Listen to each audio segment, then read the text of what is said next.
daremos início à meditação. Oremos. Senhor nosso Deus e Pai querido, muito obrigado pela bondade do Senhor sobre nós, pelo privilégio de poder estarmos aqui reunidos e ter adorado ao Senhor, entoando louvores ao Teu santo nome. Pedimos agora, Pai, a direção do Teu Santo Espírito pela mensagem da Tua Palavra, iluminação a todos que vão ouvir, possam assim compreender a Tua Palavra e colocar em prática para a glória do Senhor. Nós oramos pedindo as bênçãos do Senhor por edificação, possamos ser edificados pela Tua Santa Palavra. Nós oramos em nome do Teu Filho amado, nosso Senhor e Salvador, Jesus Cristo. Amém.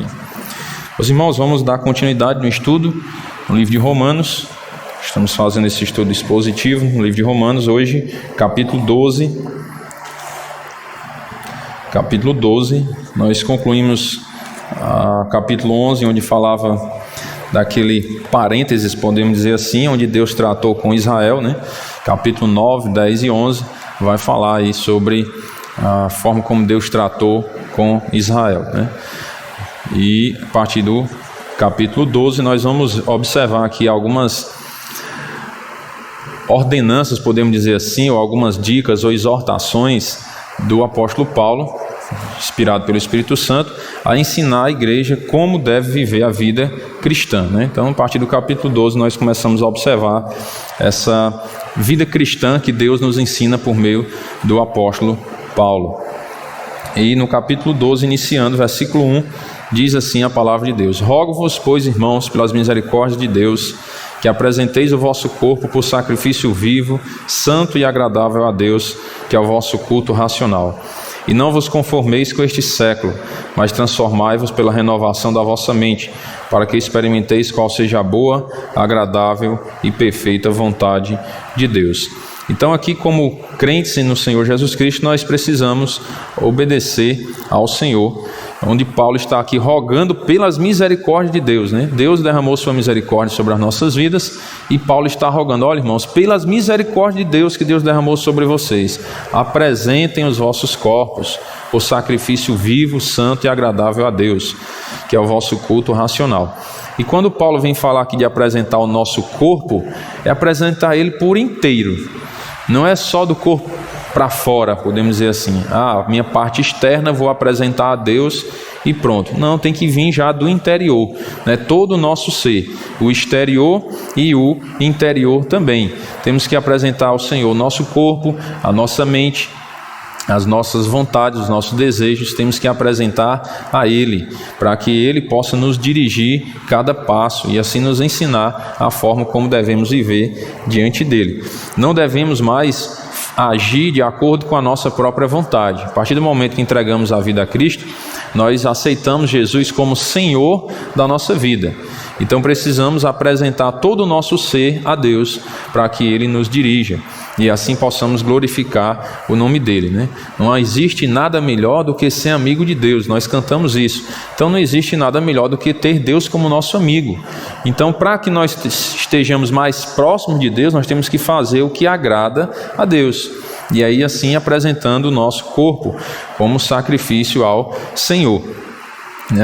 Estudando alguns comentaristas sobre esse capítulo 12, né, tanto o John MacArthur como o Warren, que é aquele outro comentário que eu já mostrei para vocês, né, que são os dois comentários que eu gosto de consultar muito, esse e a própria Bíblia do John MacArthur. Lembrando que esse aqui não é o comentário da Bíblia toda, é só a primeira parte do Novo Testamento, certo? O comentário. E são 6 livros que comentam a Bíblia toda, né? Não são os 6 tudo com esse conteúdo não, tem uns com menos conteúdo, outros quase com o mesmo conteúdo, mas são 6 livros comentando a Bíblia toda. Eu gosto muito de ler esses comentários dele também, porque ele faz uma abrangência assim bem geral, é muito interessante. Então ele vem falando que quando nós apresentamos o nosso corpo por sacrifício vivo, ele vem comparar com o que Isaac fez e o que o próprio Cristo fez também. Isaac, ele não foi levado à força para ser sacrificado lá no monte, quando Abraão levou ele. Lembra da história? Abraão levou seu filho Isaac para ser sacrificado. Isaac não foi à força. Isaac poderia ter fugido se ele quisesse. Ô, meu pai, você vai me matar? Não, peraí, eu vou dar no pé. Mas não, ele resolveu. É tanto que Isaac era um jovem de força. Ele quem levou a própria lenha. Não era um meninozinho fraquinho assim que o pai podia dar um nó e fazer o que quisesse, não. Mas Isaac resolveu se sacrificar. Ele abriu mão da própria vida, né, por sacrifício. E aí Deus providenciou um cordeiro para substituir Isaac. E aí Isaac passou a ser literalmente um sacrifício vivo. Ele se sacrificou, mas não chegou até a morte, né, porque Deus proveu assim um cordeiro. Mas ele estava vivo ali para contar a história. Ele abriu mão da sua própria vida. E o maior exemplo de todos os sacrifícios vivos é o Senhor Jesus Cristo. Esse sim se sacrificou literalmente, chegou a morrer na cruz por nós. Mas ele ressuscitou e está vivo hoje à direita de Deus. Então literalmente o sacrifício vivo é o Senhor Jesus Cristo. Então ele é o nosso maior exemplo. Como é, irmão, que eu devo me sacrificar o meu corpo, apresentar o meu corpo por sacrifício vivo? Olhe para Cristo. Ele é o nosso maior exemplo. Devemos viver como ele viveu. Irmão, então eu tenho que morrer e ressuscitar? Um dia nós vamos morrer, realmente. E um dia vamos também ressuscitar. Mas enquanto estamos vivos, devemos fazer o quê? Servir a Deus. Entregar o nosso corpo para ser usado por Deus no que ele quiser. Quando vamos orar ao Senhor, irmãos, devemos orar sempre para que a vontade de Deus seja feita em nossa vida e não a nossa. Nós temos muitos desejos, muitos planos, muitas vontades, mas devemos sempre lembrar de que a vontade de Deus deve estar acima da nossa vontade.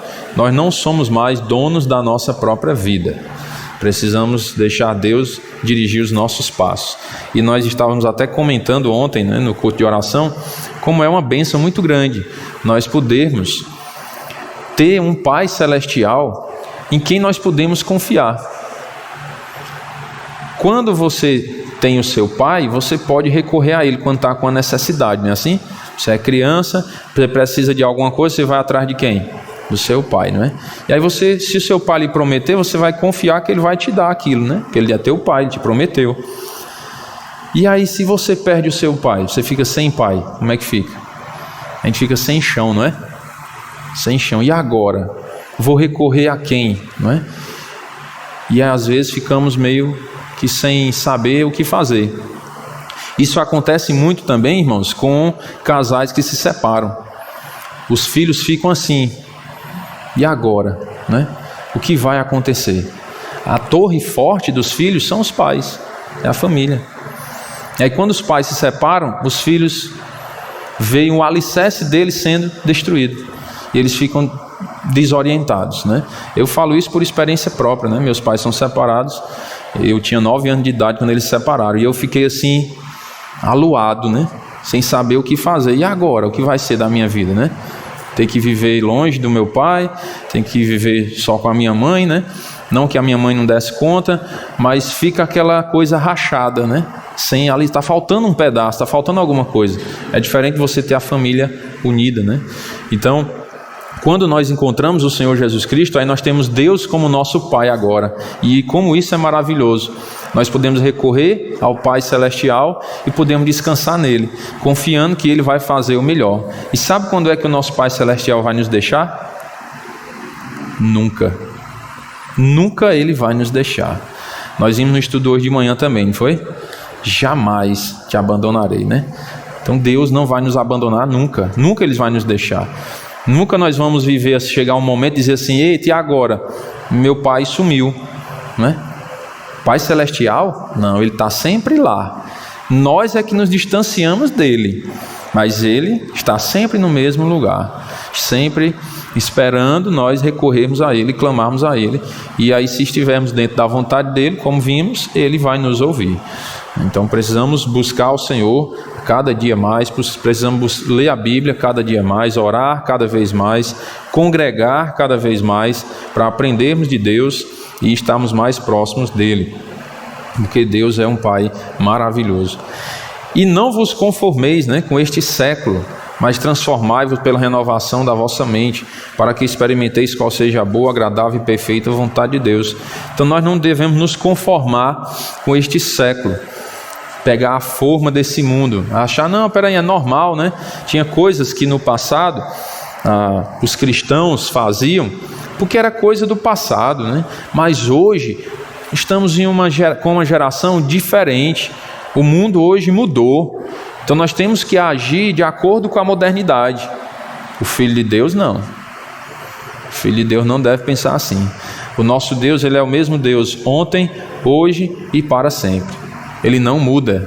Os decretos dele não mudam. Os mandamentos dele não mudam. Então ele quer que nós sejamos santos, assim como ele queria que os santos do passado fossem também santos. A Bíblia diz: sede santos, porque eu sou santo. Deus é santo e quer que seus filhos sejam santos. Isso não mudou. A geração de hoje, que está mais distante de Deus, não estou generalizando, não são todos, mas uma boa parte está cada vez se distanciando mais de Deus, é que vem com essa história: não, nós estamos numa geração diferente, hoje é tudo mais light, né? É diferente, as coisas mudaram para o mundo, mas para Deus os padrões são os mesmos. Deus não mudou a sua forma de entrar no céu. A maneira de entrar no céu há 5.000 anos atrás é a mesma maneira de entrar no céu hoje. A maneira de agradar a Deus há 5.000 anos atrás é a mesma maneira de agradar a Deus hoje. Deus não mudou.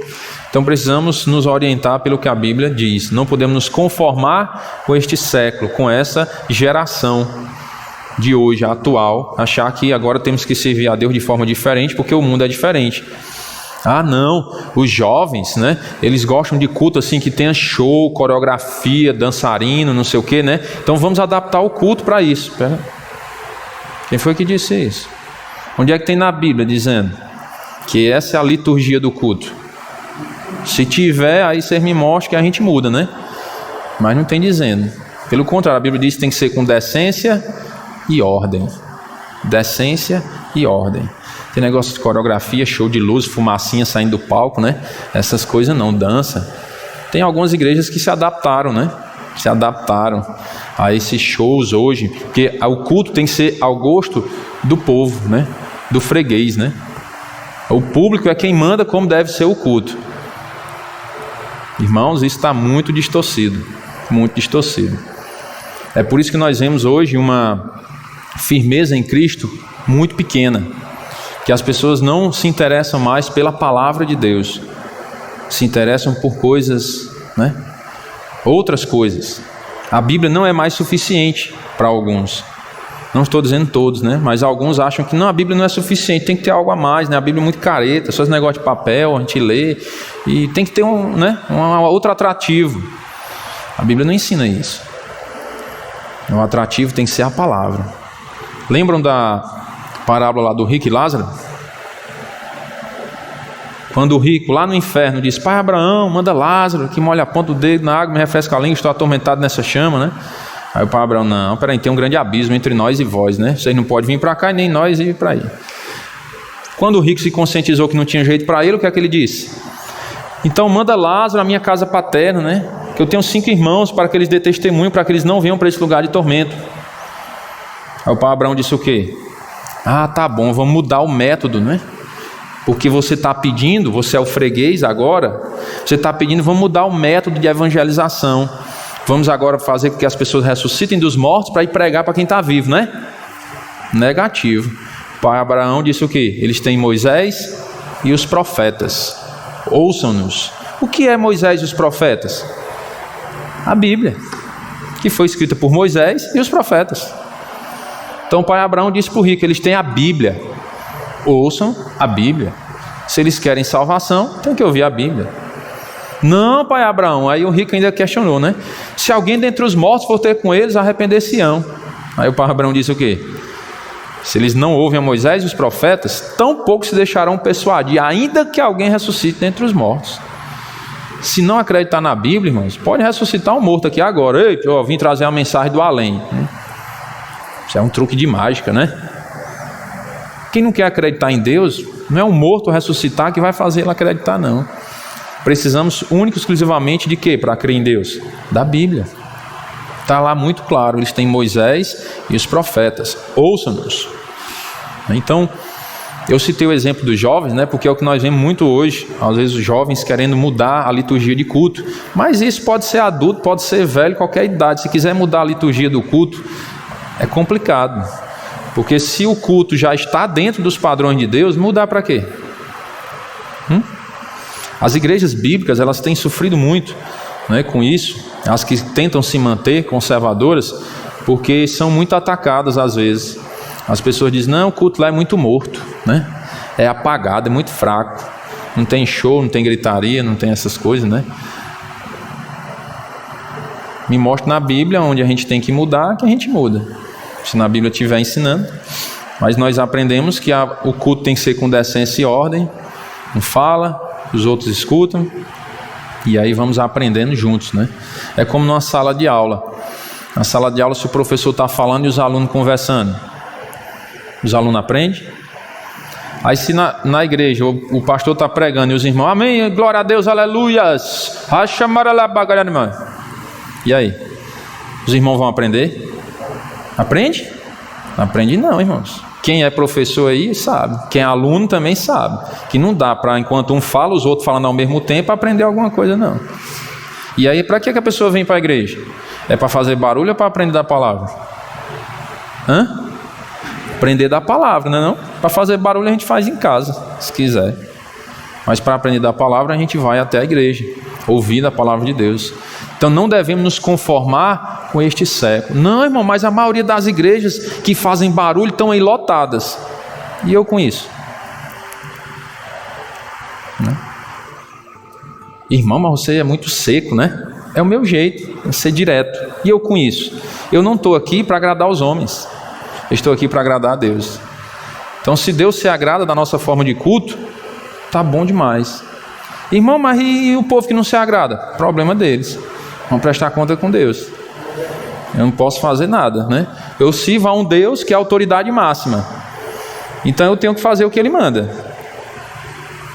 Que eu vou prestar conta com Ele. Rapaz, quando eu chegar lá diante de Deus, já pensou? Se eu mudar a liturgia do culto aqui ao gosto do freguês, ao chegar diante de Deus, por que você mudou? Eu disse que era para mudar? Vai ficar todo desconfiado, né?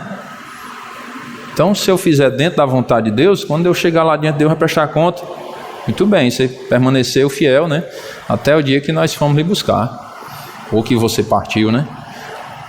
Fiel na liturgia do culto. Mas temos nossas falhas, temos nossos defeitos, né? Não vamos acertar em tudo, nós não somos Deus.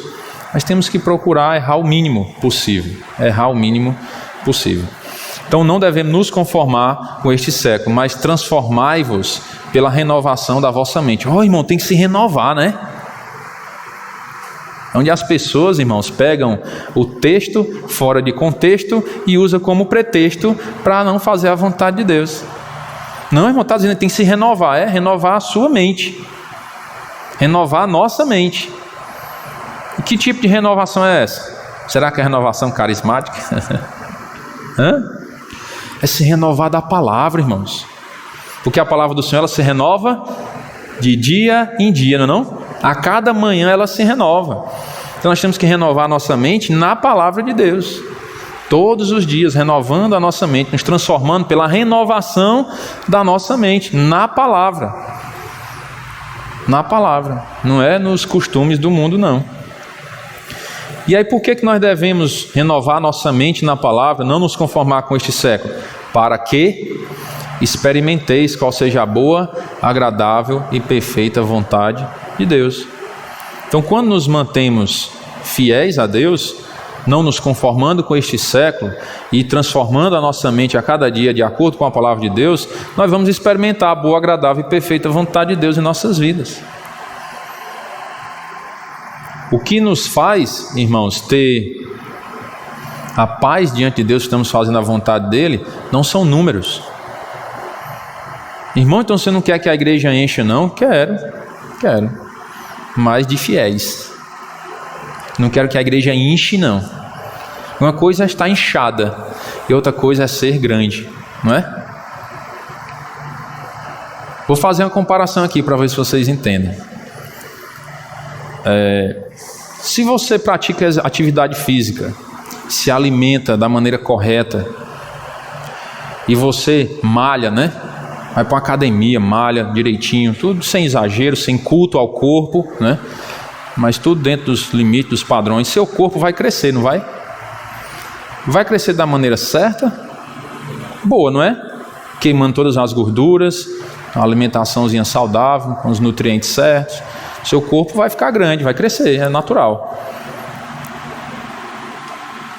Mas se você não pratica atividade física e toma carboidrato e dormir, sedentariza, carboidrato, dormir, sedentariza, seu corpo vai crescer também, não vai? Vai, mas vai ser inchado. Aí qual o corpo melhor? O primeiro ou o segundo que eu citei? O primeiro, né? Saudável, com alimentação boa, correta. O segundo, às vezes, parece até maior, né? Grandão, mas é inchado. Aí qual a vantagem disso? Estou fazendo essa comparação para a gente entender, né? Que na igreja tem que ser do mesmo jeito. Não é inchar a igreja. Qualquer coisa aí dá certo, né? Só para satisfazer a nossa vontade.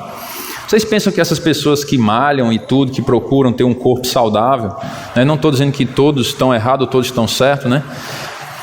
Vocês pensam que eles comem só o que gostam?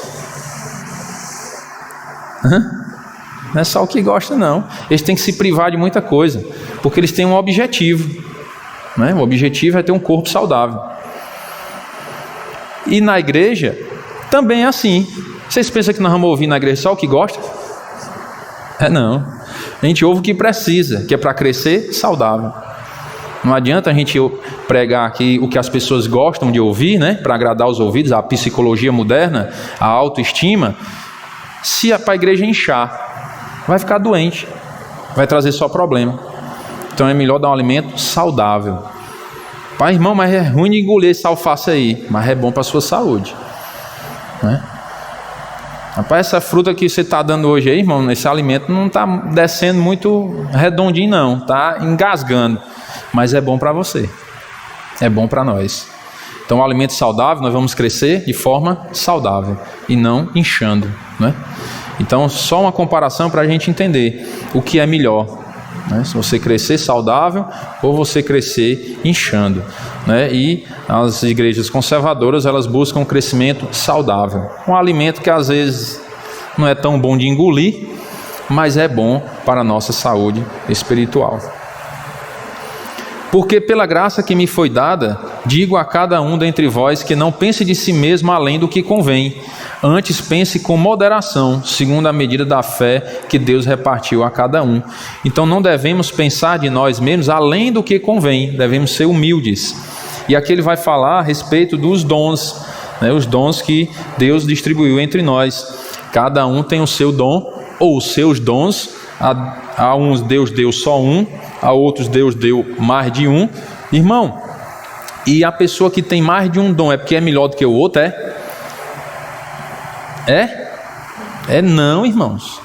Porque nós somos todos iguais perante Deus. Deus pagou o mesmo preço por cada um. Então não é porque um irmão tem mais de um dom é melhor do que o outro que só tem um, não. Todos têm a mesma importância diante de Deus. É porque uns Deus quis cobrar mais. Porque a quem muito se dá, muito será cobrado, não é não? E outros Deus quis cobrar menos. É assim. Então a uns Deus deu mais dons e a outros Deus deu menos dons. Isso é normal. Devemos ser humildes, com muitos dons ou poucos dons. Ei, irmão, devo me contentar com nenhum dom, né? Não. Com nenhum dom, não. Pelo menos um você tem que ter. Porque Deus não vai salvar uma pessoa e não vai dar nenhum dom para ela trabalhar para Deus. Pelo menos um dom você tem, certo? Então tem que colocar em prática esse dom. Irmão, qual é meu dom? Aí você ora a Deus e peça a Ele sabedoria, né? Para entender qual é esse dom. Nós estávamos falando até ontem no culto de oração, né? Eu me abrindo com os irmãos que eu não tenho muito esse dom de porta em porta, né? Meu dom mais é que eu já entendi diante de Deus. Meu dom é estudar a Bíblia e ensinar a Bíblia para as pessoas. Pode trazer qualquer um para ter um estudo bíblico comigo. Pode ser presidente da República, a rainha da Inglaterra, pai, a rainha da Inglaterra para ter um estudo com o irmão, pode trazer. Todas as verdades precisarem ser ditas, eu vou dizer. Não é porque é a rainha da Inglaterra, é o prefeito, é o presidente, seja lá quem for, que eu vou... Eita, não posso dizer isso aqui não. Não posso falar de adultério não, porque o fulano de tal aqui é uma autoridade importante e ele tem essa prática do adultério, eu não posso falar contra o adultério. Tem isso não. Pode ser quem for. As verdades da Escritura ele vai ouvir. Então Deus me deu esse dom, eu entendo que Ele me deu esse dom, a dizer a verdade a quem quer que seja, não importa quem seja. Só que eu não tenho esse dom de sair de porta em porta. Se eu vejo a porta fechada, não tenho coragem nem de bater na porta, né? Então cada um tem o seu dom, né? Então, Deus, ele faz assim com a igreja, que é justamente para uns precisar dos outros. É como um corpo, ele compara a igreja com um corpo. Cada membro tem a sua função. O cérebro tem uma função muito importante, mas isso não quer dizer que ele não precisa do dedo mindinho. Não, irmão, mas o cérebro consegue viver sem o dedo mindinho. Consegue, mas aquela função que era para o dedo mindinho fazer ficou deficiente. Não foi não? Ficou uma falha. Então todos são importantes no corpo de Cristo. Por isso que ele disse, olha, cada um não pense de si mesmo além do que convém. Antes pense com moderação, segundo a medida da fé que Deus repartiu a cada um. Então, se Deus deu determinados dons a você, fique contente com os dons que Deus te deu. Não se contente com nenhum, porque Deus deu dons a todos os crentes. Se você é crente, você tem um dom. Pelo menos um você tem. Não pode se contentar dizendo, não, é porque eu não sei, né? Sei fazer nada, então Deus não me deu nenhum dom. Negativo. Se você é filho de Deus, você tem um dom. Certo? Só precisa entender que dom é esse e colocar ele em prática. Porque nós não podemos nem ir para um extremo e nem para o outro. Eu não tenho nenhum dom. Ou então, eu tenho todos os dons. Não.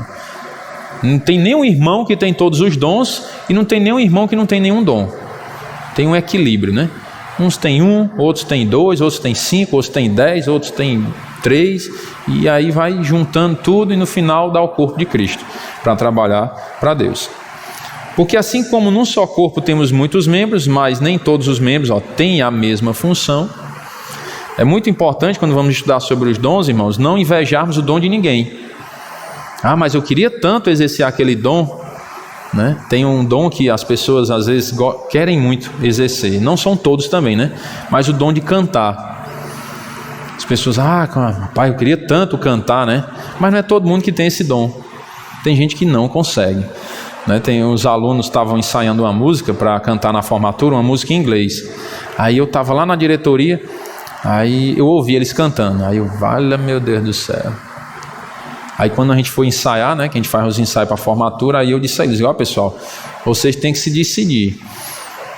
Ou vocês ensaiam com afinco para aprender, ou então vocês desistem desse negócio de cantar, porque pelo que eu ouvi naquele dia, não dá não, viu?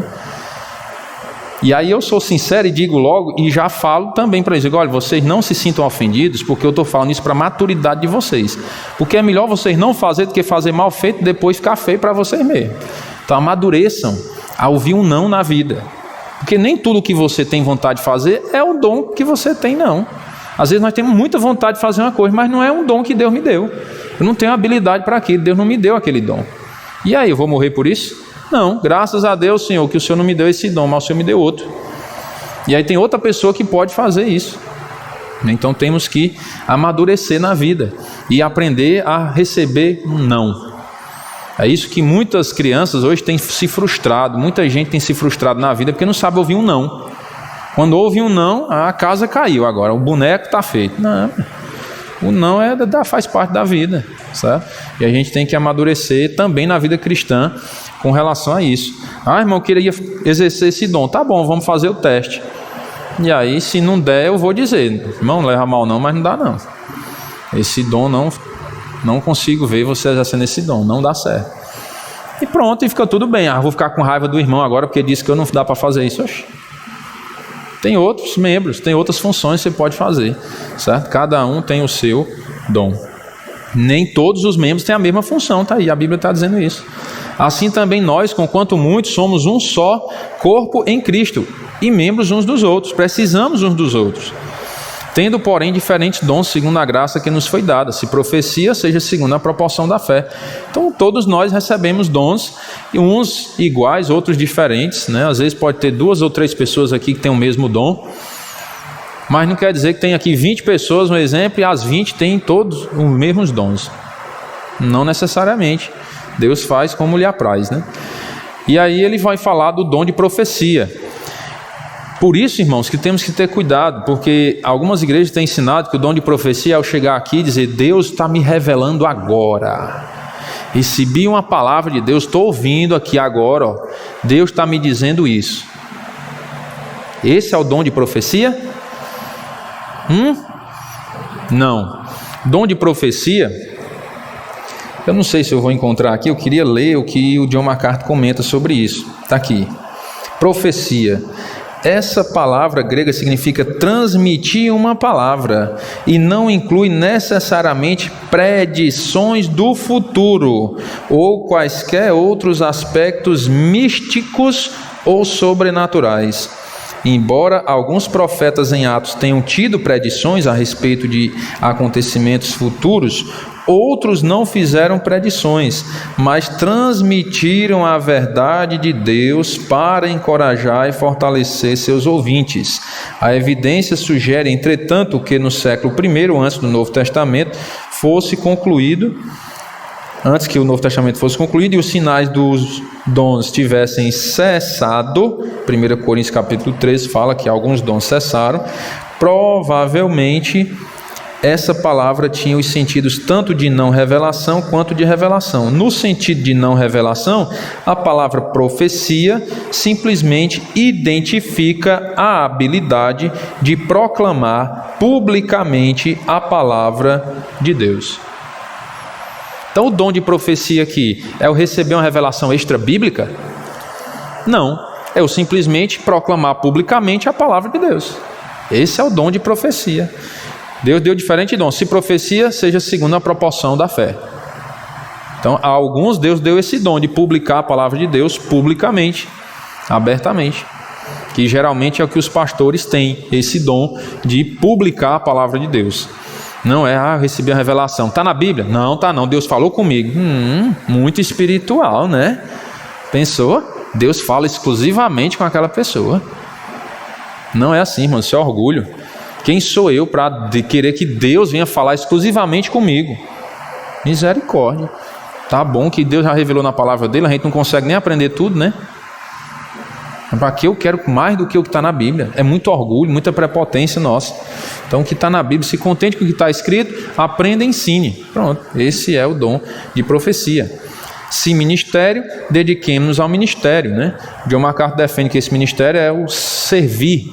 Ele compara até ao diácono e à diaconisa, né? que é o serviço. Dediquemos-nos ao ministério, ou o que ensina, esmere-se no fazê-lo, né? Ensinar também a palavra de Deus. Ou o que exorta, faça-o com dedicação, né? Essa exortação está voltada ao sentido tanto de exortar quando a pessoa está errada, para você corrigir, como exortar para encorajamento. Você encorajar uma pessoa, incentivar essa pessoa a continuar nos caminhos do Senhor, a fazer o que é agradável a Deus. Então tem pessoas que têm esse dom, né? Eu não sei se eu tenho muito esse dom, não. Porque às vezes eu sou muito direto e o povo se assusta, né? Eita, irmão, que negócio é esse, né? Eu acho que a minha esposa tem mais esse dom, que ela é mais paciente, né? Conversa e tal. Aí eu sou muito direto e às vezes as pessoas estranham. Porque eu tento ser claro no que eu falo, para que não tenha arrudeio, né? Porque às vezes quando a gente arrudeia muito, às vezes perde o foco das coisas. Eu tento ser bem direto para que fique claro o que é que a gente está querendo comunicar. Se precisar de uma exortação assim, direta, dá para mim fazer também. Dá para eu fazer. O que preside com diligência, né? Presidir é a questão de liderar, né? A liderança. E a liderança na igreja, irmãos, muito cuidado, porque não está relacionado só o pastor pode ter posição de liderança. Não, pode ter algum grupo específico. Vamos supor que tivesse um grupo de homens na igreja, poderia colocar um dos homens para ser o líder daquele grupo, para determinar algumas coisas, né? Então, esses cargos de liderança na igreja está relacionado à ideia do presidir, né? O que preside com diligência, que exerce misericórdia com alegria, né? Ser misericordioso. O amor seja sem hipocrisia, detestai o mal, apegando-vos ao bem.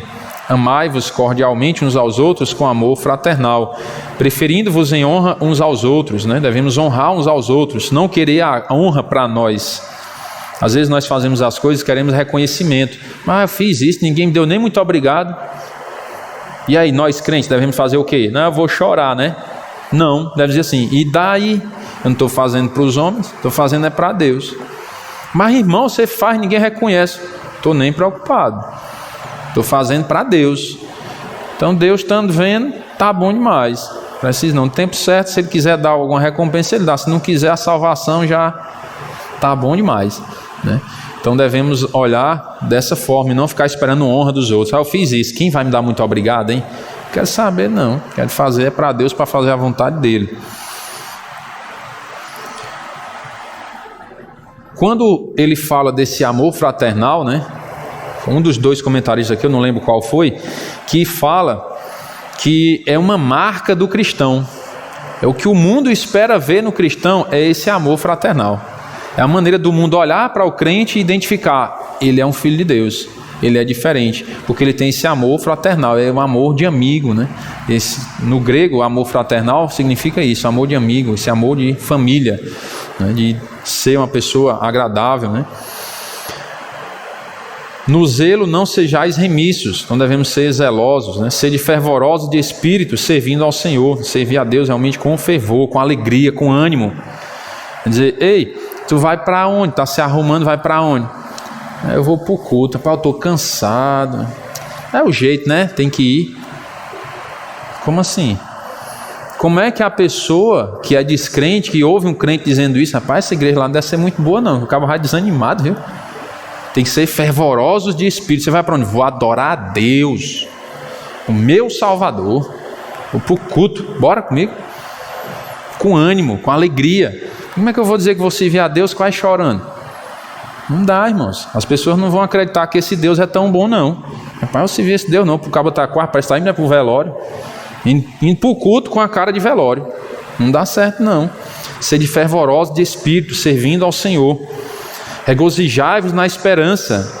Sede pacientes na tribulação, na oração perseverantes.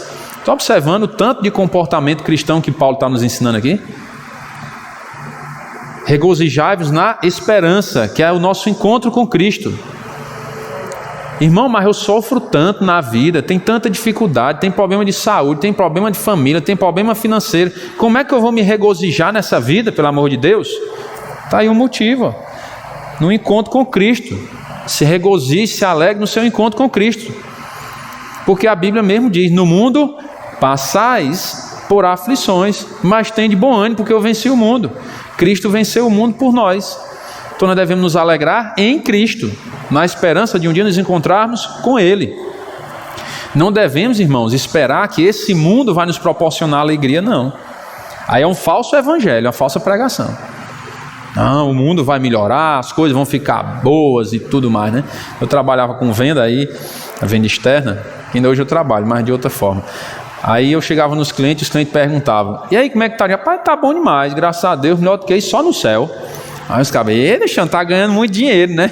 Povo doido por dinheiro, né? Eu digo, não, macho, é porque eu conheço as escrituras e a Bíblia diz que as coisas só vão piorar. Amanhã vai ser pior do que hoje, depois da manhã vai ser pior do que antes de ontem. Então, só vai melhorar no céu mesmo. Então, melhor do que hoje, só no céu. Porque melhor do que hoje não vai ter, não. Quem esperava a pandemia? Estava lá, as coisas vão melhorar, né? Vão melhorar e a pandemia, ó, tome. Aí agora as coisas estão aliviando, não é? Quem garante que não vem outra coisa por aí? Irmão, você está jogando praga? Tô não, irmão. As profecias falam, irmãos, que as coisas vão ser difíceis no fim. Os tempos vão ser difíceis. Irmão, esse negócio não é bom de ouvir, não. É não, mas é a palavra de Deus. É melhor você ouvir e se preparar do que você ficar sendo enganado dizendo que não tem e quando vier você ser pego de surpresa. Então é melhor você ouvir a verdade e ficar preparado. Se vier a coisa pior na frente, você já está pronto. Não, já esperava. Não é assim? Já está esperando. E se não vier, irmão, não tem problema, você já está preparado. Até se vier, imagine se não vier. Aí que você está pronto. Então temos que nos regozijar na esperança do nosso encontro com o Senhor Jesus Cristo. Ser paciente na tribulação. Um dia vai passar, né? Não, mas é muita tribulação. Estou com 10 anos com essa tribulação. Seja paciente, irmão, que essa vida vai passar. Se a tribulação não passar enquanto estivermos vivos, mas a vida vai passar um dia. E quando a gente partir daqui, se você creu em Cristo, você vai para o céu. Então pronto, vai acabar tudo lá. Acabar tudo no sentido de sofrimento, né? Que lá é o começo da verdadeira vida, na verdade, né? E na oração devemos ser perseverantes. Vou orar mais pela salvação do fulano e tal. Não, está 10 anos orando, vou desistir. Desista não. Seja perseverante na oração. Compartilhar as necessidades dos santos. Praticar a hospitalidade. Cuidado quando se fala de hospitalidade, não é para você receber todo mundo na sua casa, não. Tem um bocado de vigarista hoje, né? Cuidado. Isso aqui está mais aplicado à ideia dos cristãos, né? Naquele tempo, tinha os cristãos que tinham dificuldade de viajar para voltar lá para suas terras ou outras coisas, viagens que eles faziam, e aí os irmãos hospedavam em sua casa, né? Se você conhece um irmão, você sabe, tem certeza que é um crente em Cristo, e aí você pode hospedar na sua casa, você hospede, praticar a hospitalidade, né? E aí compartilhar também as necessidades dos santos. Se você vê algum santo, um irmão com necessidade, você pode ajudar, ajude, certo? Ajude. Ah, irmão, mas eu pensei que isso era só obrigação da igreja. É só a igreja em si que deve ajudar os santos? Se a igreja tivesse condição, ajudaria todos os irmãos com necessidade, né? Poderia ajudar também. Mas se você vê lá o seu irmão, lá mora pertinho na sua casa, ou longe, seja lá como for, e você sabe que ele está passando necessidade, você pode ajudar, ajude. Compartilhar as necessidades dos santos, né? E se você não pode ajudar, chegue para a igreja e fale: ei, irmão, estamos sabendo de um irmão ali que está com necessidade, está passando necessidade. Chegue para a gente, né? Se a gente puder ajudar, a gente ajuda. Se a gente não puder, vamos atrás de recurso em outro canto para ajudar os nossos irmãos. Cuidado, que aqui não está dizendo para você sair dando cesta básica à comunidade, não, né? Que às vezes tem gente que acha assim: não, então, ó, tá vendo? A igreja tem que ter projetos sociais para dar cesta básica a quem precisa aí na cidade, né? Mas peraí, está escrito? Se tiver, me mostra. Porque na Bíblia diz compartilhar a necessidade de quem? Dos santos. Quem são esses santos? Os crentes, não é não? Os crentes. Então você sabe, tem um irmão em Cristo que está com necessidade, vai ajudar.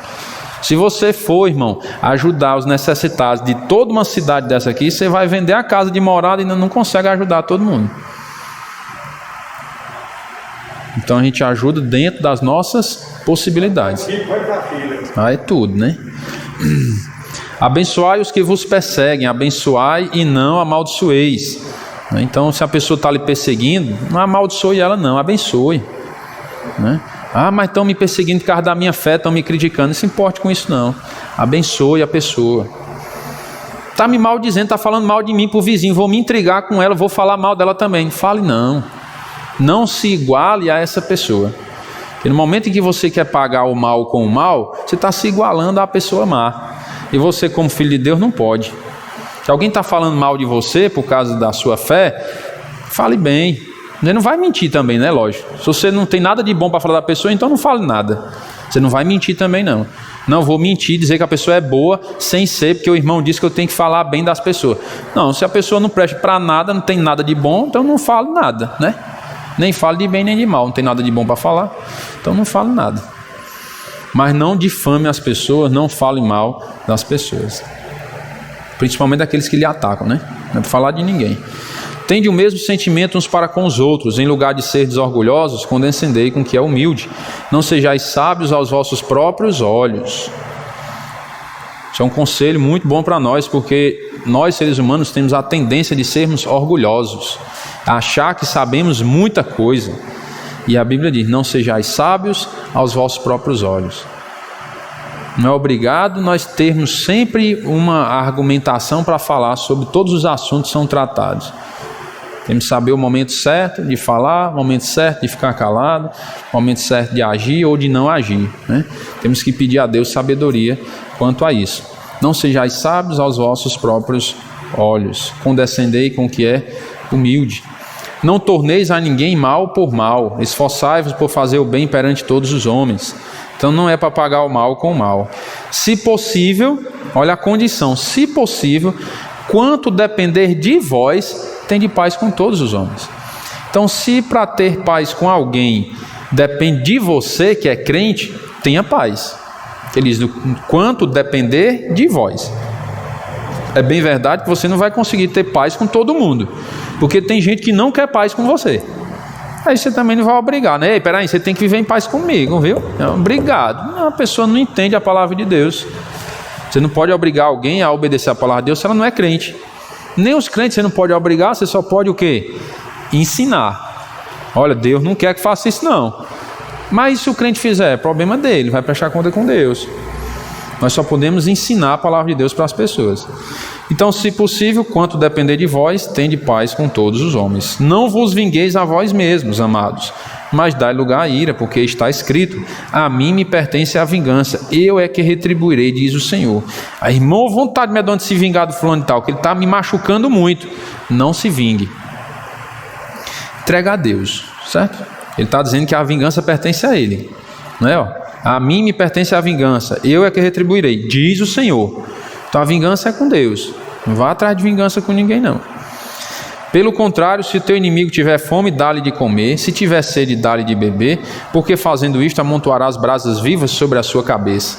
E os comentaristas aqui falam com relação a essas brasas vivas, irmãos, é fazer com que a pessoa que está te ofendendo se envergonhe, porque ela vai pensar assim: rapaz, eu só faço mal para essa pessoa nunca disse nem que eu era feio, nunca disse nada contra mim, nunca me fez mal. Ela vai acabar ficando envergonhada. Isso é amontoar brasas vivas sobre a cabeça dessa pessoa, fazer com que ela mesma se envergonhe das atitudes dela, porque ela tanto te ofende e tu nunca fez nada contra ela. Não te deixes vencer do mal, mas vence o mal com o bem. Então não devemos pagar o mal com o mal. Como é que nós vamos vencer o mal, irmãos? Com o bem. É fazendo o bem às pessoas, é aproveitando para falar do amor de Deus para as pessoas. É assim que nós vamos vencer o mal. Nós não vamos vencer o mal caindo na tentação de agir do mesmo jeito, de forma má. Vamos fazer o bem para honrar o nome de Deus e Deus vai nos dar a vitória no final. Amém? Vamos orar. Senhor nosso Deus e Pai amado, muito obrigado pela Tua palavra, que nos dá lições importantíssimas para nossas vidas, tantos conselhos maravilhosos, ó Pai, para trabalharmos em nossa vida cristã, para glorificarmos o Teu santo nome. Sabemos, ó Pai, que somos fracos, não conseguimos cumprir todos os Teus mandamentos, muitos dos que aprendemos hoje temos falhado em cumpri-los, mas pedimos a força que vem do Senhor, ó Pai, para sermos quebrantados pela Tua misericórdia e graça, e assim, ó Pai, fazermos a Tua vontade para glorificar o Teu santo nome. Como é bom, ó Pai, render graças e glórias ao Senhor e agir de uma forma com que as pessoas glorifiquem o Teu santo nome. Nos ajuda, ó Pai, nos dando força e vigor para fazer a Tua vontade. Pedimos as bênçãos do Senhor pela noite, um bom descanso e a proteção do Senhor a cada um e também o retorno aos nossos lares. Pedimos as Tuas bênçãos. Pedimos as bênçãos do Senhor também pela semana, vitória sobre o mal, sobre o pecado. Possamos honrar o Teu santo nome. Nós oramos em nome do Teu Filho amado, nosso Senhor e Salvador Jesus Cristo. Amém. Irmãos, boa noite a todos. Deus abençoe.